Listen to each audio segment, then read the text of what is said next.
Hey there, hey, and thank you for tuning in to this Thursday pod of Born to Be a Star. Today is another day and another opportunity for you to relish in your star power. For you to look in the mirror and say to yourself, yes, I can. Yes, I can get ready for work even though I want to get back into bed and go to sleep for another 5 hours. Yes, I can get into the car even though I wish I was getting into a limo and I was going somewhere in a private jet. Yes, I can read this book even though I don't know if I'm going to like it. And yes, I can do the laundry even if I don't want to. I can figure out what I'm going to make for dinner, pick out a new hobby, and find a new TV series. I can order this thing on Amazon, and I can do anything I put my mind to, including traveling, talking, and laughing, or changing my hair color, or getting contacts to change my eye color, or deciding I want to do some weird color on my nails. Yes, I can. And yes, you can too. You can decide to change whatever you want, and you don't have to listen to anybody's opinion about it, because the world is your oyster. And if you're the host, then everything's a game. Moving on from that, let's get to the fact that you can never give up either. Because if you give up, how are you going to get to the best part of the story?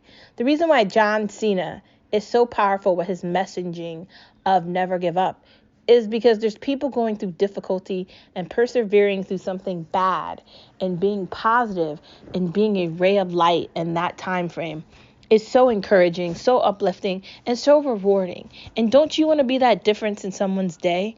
Don't you want to be that difference? I know I do. I want to say and radiate this message to the entire universe. Don't give up.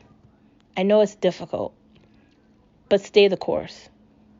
I know you don't think you have many more steps in your feet, but keep walking. You're almost home.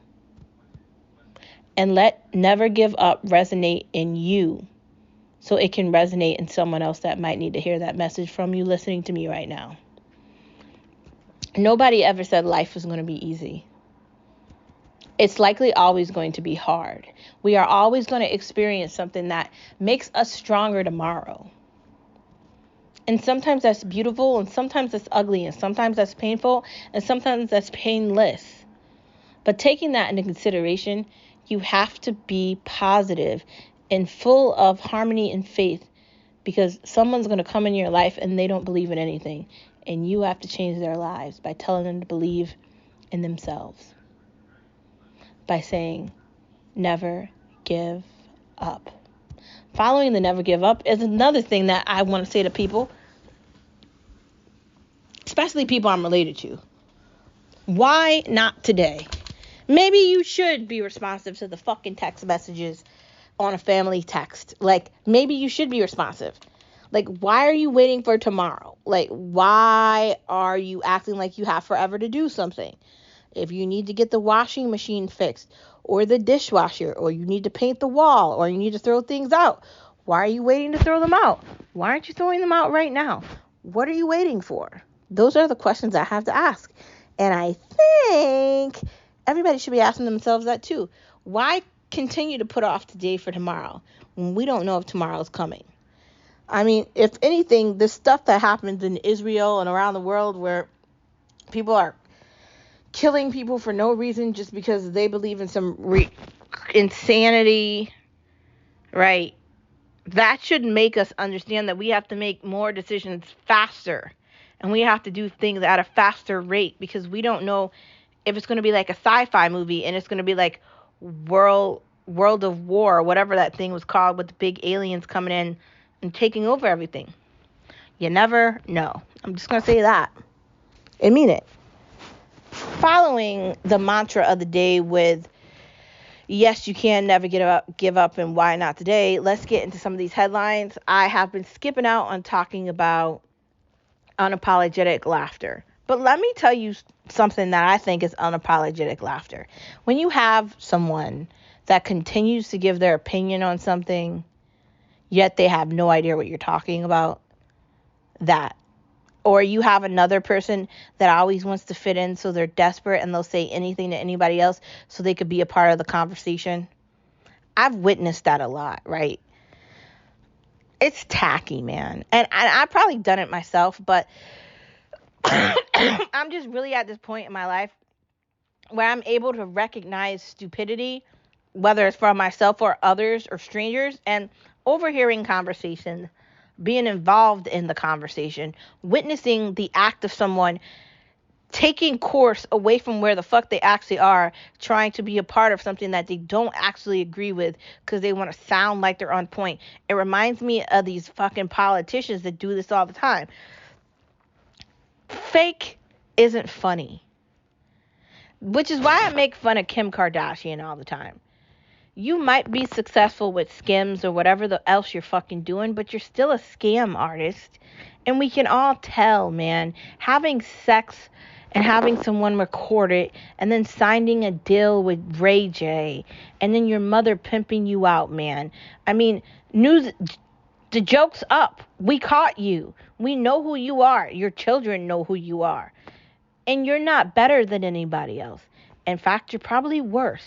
So all the wigs in the world and all the weave and all your 80 layers of makeup aren't going to protect you from the wicked, wicked witch that you are.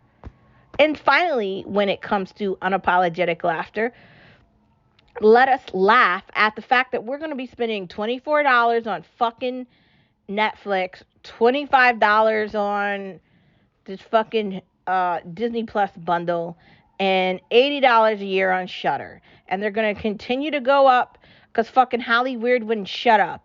Now, see, I don't care about their boycotts, but now we're going to have to pay more because they're stupid. So there's that. There's the unapologetic laughter. Stupid people are the minority and smart people are the majority. Ha ha ha ha. Laugh at that. Moving into the main part of the conversation, or the headlines. I'm not talking about Hillary Clinton, but I do think that there is a Hillary class of Democrats that needs to be stopped. They really believe that that woman was going to protect America or save it from what? Herself? Do you people not remember Bill Clinton with Monica Lewinsky and how he's basically the reason why 9/11 happened? I mean, his weakness with things he should have been paying attention to couldn't be more obvious. Hillary Clinton is a monster. She's a horrible woman. She's the reasons why thousands of Americans died. And you can lie and say whatever you want, but why did she bleach out phones? Why did she destroy computers? She is guilty. Guilty. Guilty, guilty, guilty. And I don't want to hear shit about Trump because that bitch is the reason why a lot of things have gone wrong. Obama is still in office because we know Biden isn't. So Obama has had 12 years as president so far, and no one is telling on him, and it's really sad. And I don't think Michelle wants to run. I don't think she wants to take on the dumpster fire that Biden has left for her. You voted for the destruction, so don't complain about it. I feel like saying this to every Democrat. You people voted for Joe Biden because you're unwilling to face reality. We don't need Democratic leadership. We don't need progressives running anything. They don't understand math and addition and negative money. They don't understand debt. And they don't understand that majoring in women's studies in college is going to get you a job at fucking KFC putting chicken in a box. Right? That needs to be looked at, man. Like, seriously. There's no competent leadership here.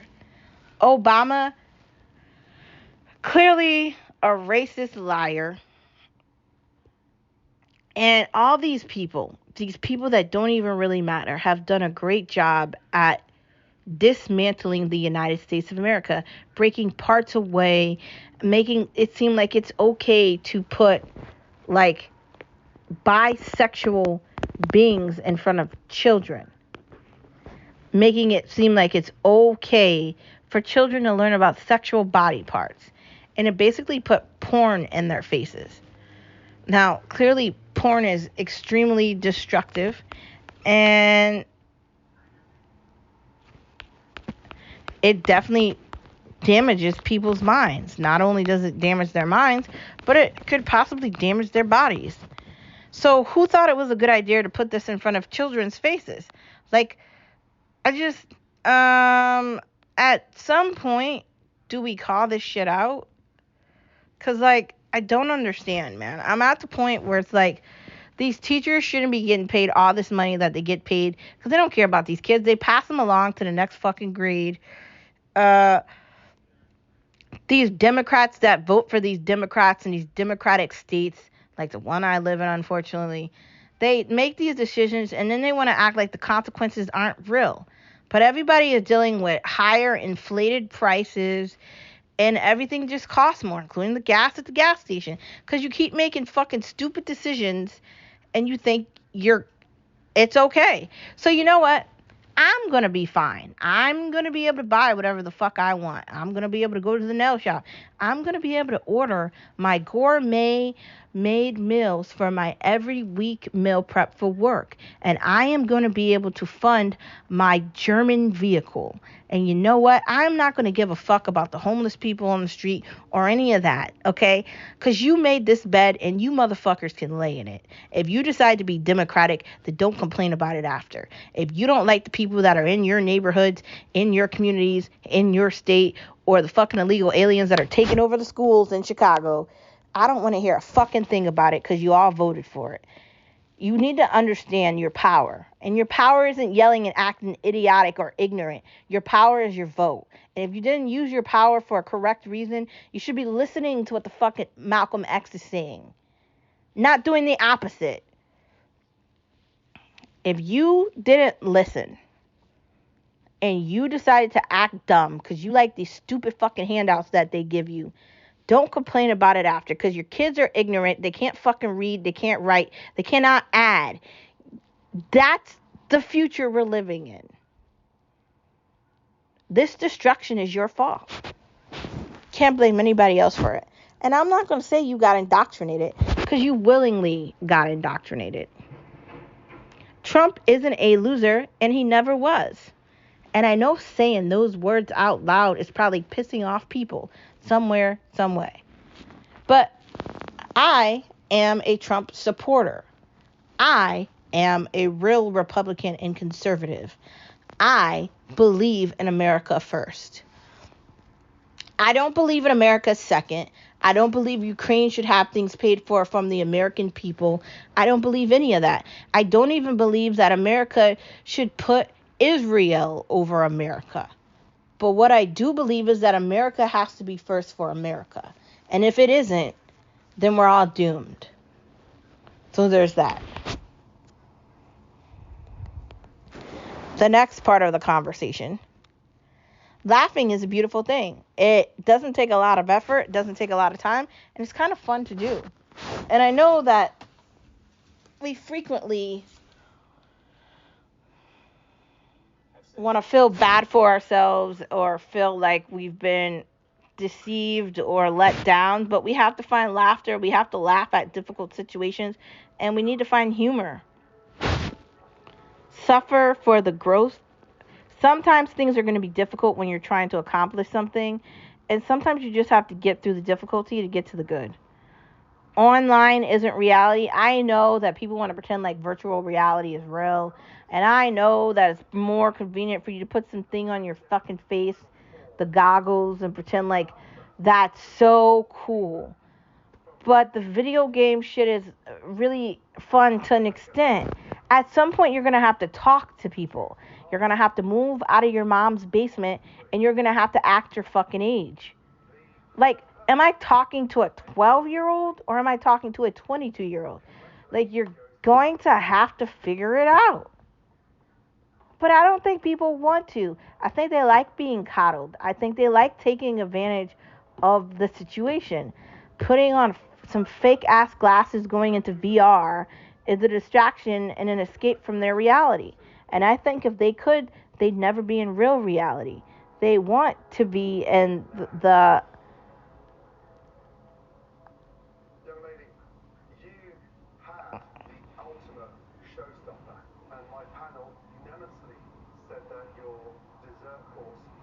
honestly.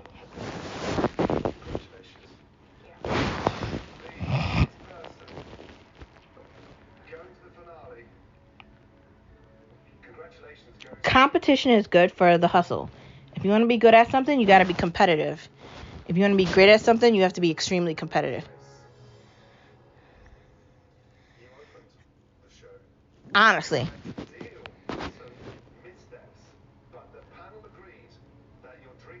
Not every diamond shows its worth. I think that some diamonds think they're rocks. And I'm using diamonds as a metaphor for people. Like, I consider myself a ray of sunshine and like a piece of the sun. That's what I think our bright light is and our star power. When I use the terminology and I say we have star power and we're stars,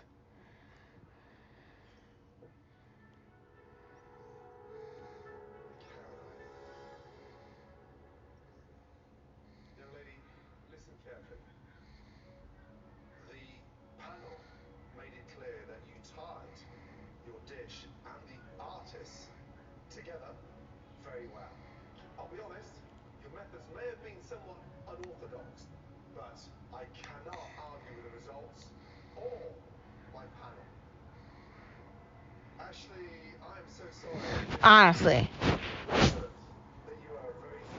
I think that uh, it's important for you to realize your brightness, your radiance, and what your value is.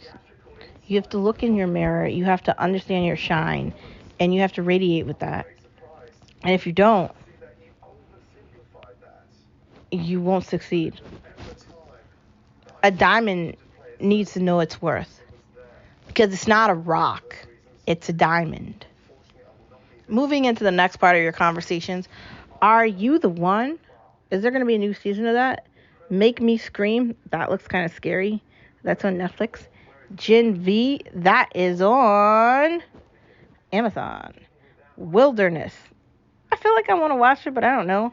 The Killing Vote sounds like something I want to look at. Panic, Dead Ringer, The Devil's Hour.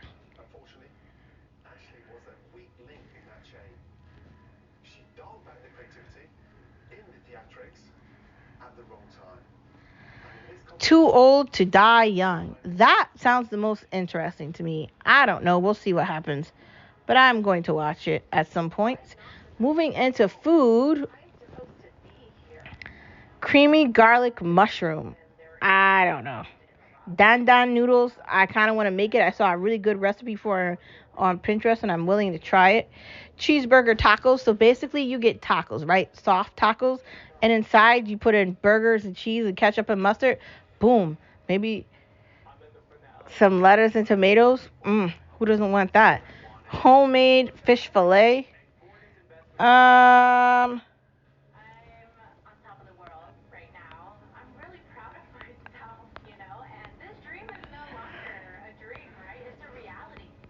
Obviously you got to get fish, tilapia, whiting, something. You want to make it crispy, maybe put it in the air fryer. Then tartar sauce, garlic naan. So basically garlic naan is you get a big piece of naan, put it in the oven, then take some garlic, put the garlic and butter on it. Boom. Who doesn't want that? Don't put it in there too long, maybe like 8 to 10 minutes. Creamy Dijon chicken. So you're going to cut up chicken cutlets into small pieces, then make a creamy Dijon sauce. Honestly, I do Dijon, regular mustard, and mayo. Mix that together, add in a little bit of ketchup. I would shove the chicken in that, mix it in there, put it in the one pan, cook that off. I think you'd be very satisfied. Korean corn. There's so many recipes to make Korean corn. I say go on Pinterest and see which one you like the most. My friends, that is the quick and hump day edition of, wait, it's not hump day, it's Thursday, aka Thursday, and we've got a lot to watch, a lot to eat, and a lot going on. Thank you for tuning in to this pod of Born to Be a Star, and I will see you tomorrow on Friday, my favorite day of the week, because I know I got the weekend, and I'm getting a pedicure on Saturday. Wait, am I? No. I'm getting my hair done. But still, I'm getting my hair washed, so that's always great. I will talk to you guys later. Bye. I'll see you on Friday, tomorrow. Don't forget your star wherever you are. And I clearly need some sort of latte right now because where am I?